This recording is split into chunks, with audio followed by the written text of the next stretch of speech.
Su Hinghe yang menginginkan Tang San bergabung dengannya mencoba meyakinkan Tang San dengan mengatakan rahasia yang telah ia sembunyikan bertahun-tahun,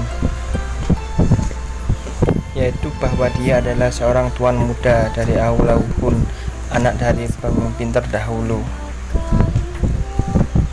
Su Hinghe juga janji akan memberikan apa yang diinginkan Tang San. Tang San terkejut mendengar semua itu. Lalu Tang San memandang ke arah Yang Wudi dan Du Gubo.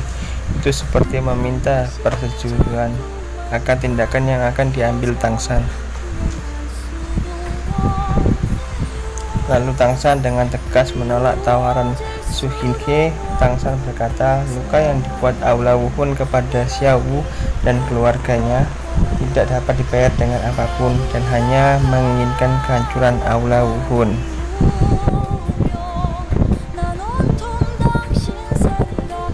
Bertepatan dengan perkataan itu juga Tang San mengeluarkan tulang kaki laba-labanya dan bersiap dengan kemungkinan terburuknya. Melihat perilaku dan jawaban Tang San, Su Hinghe marah besar. Dia juga bersiap dan mengeluarkan cincin roh miliknya. Terlihat 7 cincin roh pada Su Hinghe, 2 kuning, 2 ungu, 3 hitam.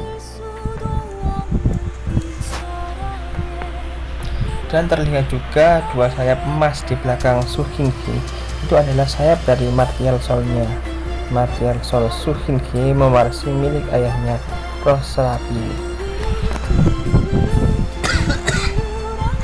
Roh Serapim dikenal sebagai roh teratas, yang mana pada saat awal pembangkitan sudah memiliki 20 kekuatan roh. 10 kekuatan roh dari awal Tang San melakukan pembangkitan. Kemudian Su Hinghe melebarkan sayapnya dan mengapung di udara. Lalu Su Hinghe berkata kepada Tang San, karena orang-orang di sini sudah mengetahui identitasnya, hanya ada 2 pilihan, bergabung bersamanya atau mati.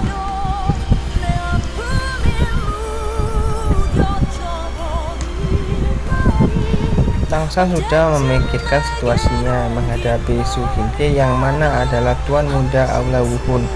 Pasti bukanlah hal yang mudah. Dia kemungkinan memiliki banyak harta roh terbaik dan besar kemungkinan dia adalah generasi terkuat Aula Wuhun yang akan lebih menyulitkan daripada 2 daulo di belakangnya.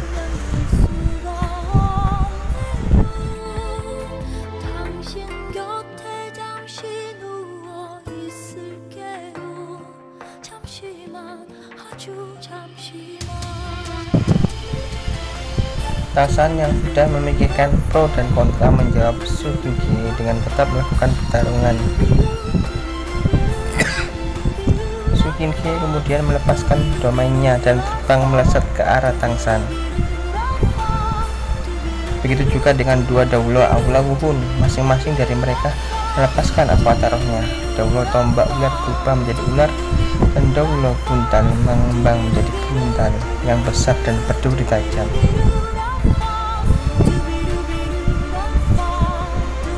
Kali ini Tang San tidak dapat membantu Yang Wudi dan Du Gubo karena pengaruh domain Su Hinghe yang menyelimuti dirinya dan 2 daulo penjaganya.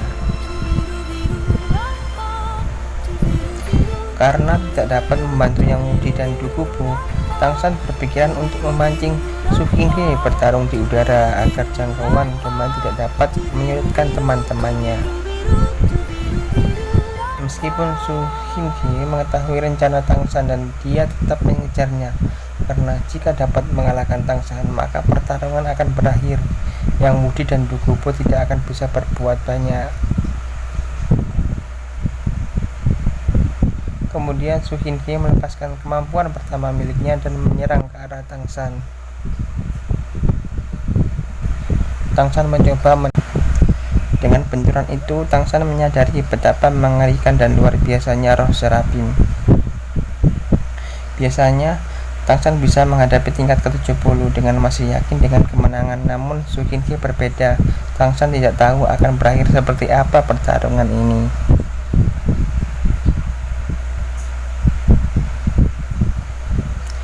Di lain sisi, Du Gubo bertarung melawan daulo tombak ular dan Yang Wudi melawan Daulo Buntan. Mereka sama-sama bertarung sambil menjaga diri mencari celah melakukan serangan fatal. Masih di udara, Tangshan mencoba menangkal domain Su Qingke dengan domain pembunuhnya. Domain mereka sama-sama menangkal, bisa dibilang domain Tangshan jahat dan domain Su Qingke suci. Tapi tingkatan roh Su Qingke dari Tangshan berbeda. Su Qingke lebih diuntungkan di sini. Dia kemudian melepaskan avatar roh miliknya dan memancarkan aura emas yang mengintimidasi. Su Qingke kemudian memberikan kesempatan terakhir untuk Tangshan agar berhenti melawannya dan menyerah. Tapi jawaban Tangshan masih sama dan berkata, kemenangan belum ditentukan. Jika memiliki kemampuan, datang dan bunuhlah aku. Lalu Tangshan merilis kemampuan 5 dan 6 miliknya. Kemampuan tubuh yang memiliki 100% kehampaan pada serangan fisik dan 50% pada serangan energi, serta tombak kasar biru perak menyerang ke arah Su Qingke. Tapi di bawah domain Su Qingke, Tangshan belum bisa mengenainya. Lalu Su Qingke membuat pedang energi dan merusak Tangshan. Namun Tangshan tidak menghindari itu. Dia menahannya dengan tubuh emas tidak terkalahkan. Lalu Tangshan mengeluarkan martial Sol Palu Haitonya dan menggunakan teknik Palu Kekacauannya. Palu Kekacauan yang diperkuat domain pembunuh mulai menghilangkan efek dari domain Su Qingke. Su Qingke pun tidak tinggal diam. Dia segera menyadari dan menyerang kembali dengan pedangnya. Pedang Su Qingke dan palu Tangshan saling berbenturan dan mereka sama-sama mundur ke belakang, tapi Tangshan terus melakukan putaran teknik Palu Kekacauan. Hingga Tangshan masih melakukan teknik Palu Kekacauan, Su Qingke menyerang kembali, tapi kali ini Tangshan bisa menghindarinya. Dia menggabungkan teknik kakinya dan Palu Kekacauannya menghindari serangan Su Qingke berkali-kali.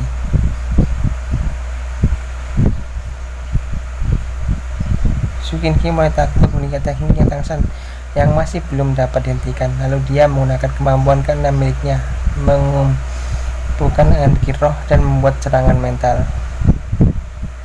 Tapi Tangshan masih bisa menggunakan tubuh emas tidak terkalahkan dan masih bisa bertahan sambil terus mengayunkan palunya. Ketika Tangshan menyelesaikan tingkat terakhir Palu Kekacauan, semua aura emas karena domain Su Qingke menghilang dan terlihat Su Qingke dan Tangshan di udara yang sama-sama terluka berat. Su Qingke terluka karena domainnya dapat dipaksa hancur oleh Tangshan, dan Tangshan juga terluka karena mengerahkan hampir semua kekuatan rohnya untuk melakukan itu. Para Daulo yang melakukan pertarungan terhenti melihat pemandangan yang mengejutkan itu.